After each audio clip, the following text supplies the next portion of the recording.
శ్రీ గురుభ్యో నమః. శ్రీ మహాగణాధిపతయే నమః. మనము మాస ఫలితాలలో మే నెల మాస ఫలితాలలో గనక మనం కుంభరాశిలో కనుక మనం ప్రయాణం చేసినట్టయితే ఈ రాశి వారికి ఈ నెలలో మనోవిచారము, కుటుంబంలో కలహాలు, కష్ట నష్టాలు వాటిల్లుట జరగడానికి ఆస్కారమే మనకు కనబడుతూ ఉంది.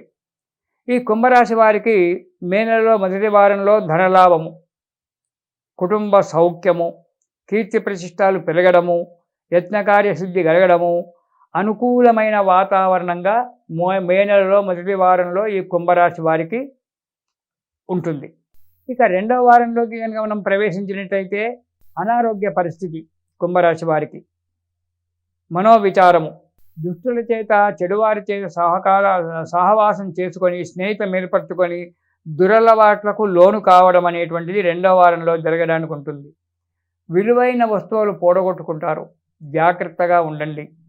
ఈ కుంభరాశి వారు ఈ మే నెలలో విలువైన వస్తువులు పోడగొట్టుకోవడము, అపకీర్తి పాలు కావడము, అనాలోచితమైనటువంటి యొక్క కార్యక్రమాలు జరగడం వల్ల ధన నష్టం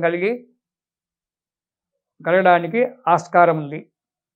ఇక మూడవ వారంలోకి కనుక మనం ప్రవేశించినట్టయితే మూడవ వారంలో అపకీర్తి చేయనటువంటి యొక్క తప్పుకు శిక్ష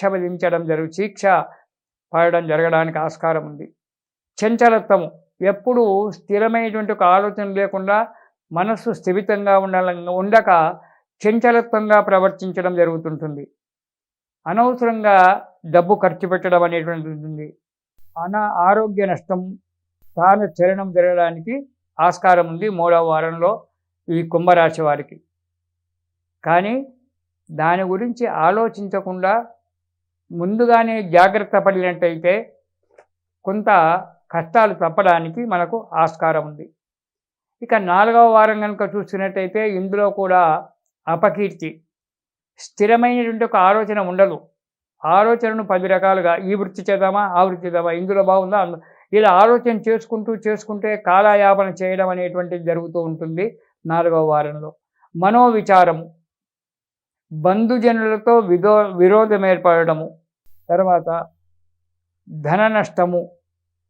కాబట్టి ప్రతి వ్యాసంతో, ప్రతి విషయంలో, ప్రతి వారితో మాట్లాడేటప్పుడు, ప్రతి కార్యక్రమం చేసేటప్పుడు ఈ కుంభరాశి వారు చాలా జాగ్రత్తగా ఆచితూచి అడుగు ముందుకేసినట్టయితే కొన్ని ఇబ్బందులను తప్పించుకోవడానికి ఆస్కారం ఉంది ఈ కుంభరాశి వారు.